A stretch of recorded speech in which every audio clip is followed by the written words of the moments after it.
Mfanyabiashara wa mbao Masasi Juma Mohamed maarufu Juma Mbao amesherehekea siku yake ya kuzaliwa leo tarehe 25 mwezi Mei kwa kula chakula cha mchana na watoto wanaolelewa kwenye kituo cha kulelea watoto yatima na wenye maisha magumu kilichopo Sokosela, Masasi mjini. Swala hilo kwa mfanyabiashara huyo ameeleza kuwa ni sehemu ya kushukuru kwa Mwenyezi Mungu kwa kuendelea kumpa zawadi ya uhai na kuongeza mwaka mwingine. Kwa majina anaitwa Juma Mohamed maarufu Juma Mbao, mfanyabiashara wa mbao ambaye anapatikana maeneo ya stendi karibia na mashineni kwa Bakiri.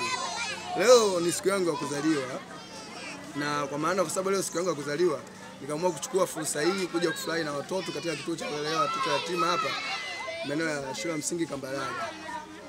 Nilikuwa naweza kwenda kufanya sehemu yoyote ile kama Kibo, nikaenda kula bata sehemu yoyote, lakini kutokana na mazingira nilivyojionea safari nikaona nifanye na watoto yatima ili kila mmoja tufurahie katika siku hii nzuri ya kuzaliwa.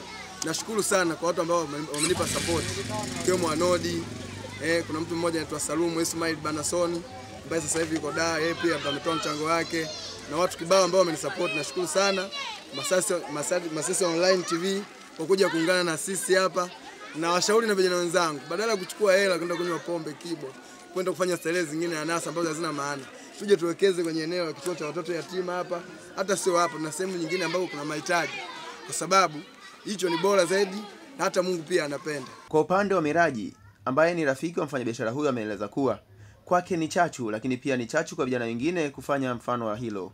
Kwa jina naitwa Miraji Tuhaulapa, na nimejifunza kitu kutoka kwa ndugu yangu Juma Kudoba, na hili ni fundisho ambalo inabidi tulichukue kama wana Masasi veterani na wa Masasi wote kabisa, tujifunze kutokana na ndugu yetu jinsi alivyofanya hivi vitu. Ni vizuri sana kujumuika na hawa watoto na nimefarijika hata mimi, na hili swala kwangu mimi nitalichukua, nitalifanyia kazi. Kwangu mimi ni deni. Ili nitalifanyia kazi. Bizena ambaye ni mlezi wa kituo hicho ameeleza kuwa vijana wengine waige mfano wa Juma ili wapate huruma za Mwenyezi Mungu, kwani maandiko yanasema asiyemhurumia kiumbe mwenzie naye Mungu hatomhurumia. Asalamu alaykum wa rahmatullahi wa barakatuh.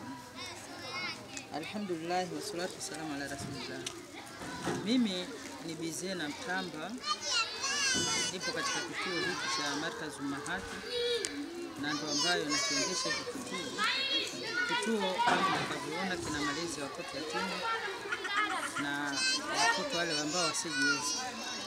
Tumefurahi leo kwa ndugu yetu hapa Juma amekuja hapa kufurahi na hao watoto, amecheza nao, amekula nao, alhamdulillah mzuri amfanyie wepesi katika mambo yake.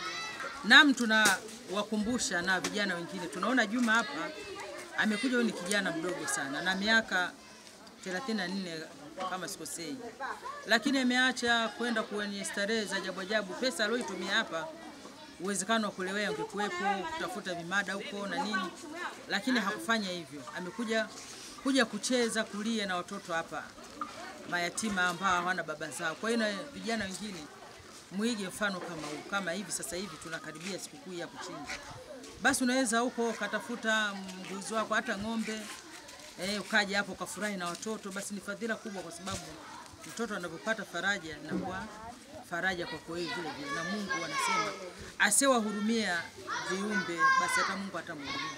Kwa hiyo wewe uhurumiwe na Allah subhanahu wa ta'ala, basi wahurumie hao mayatima ambao wako.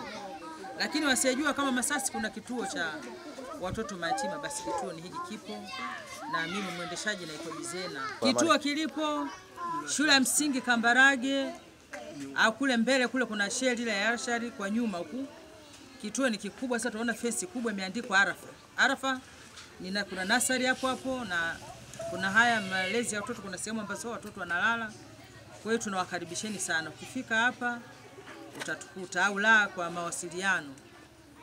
Mimi natumia namba 0784 45 26 50.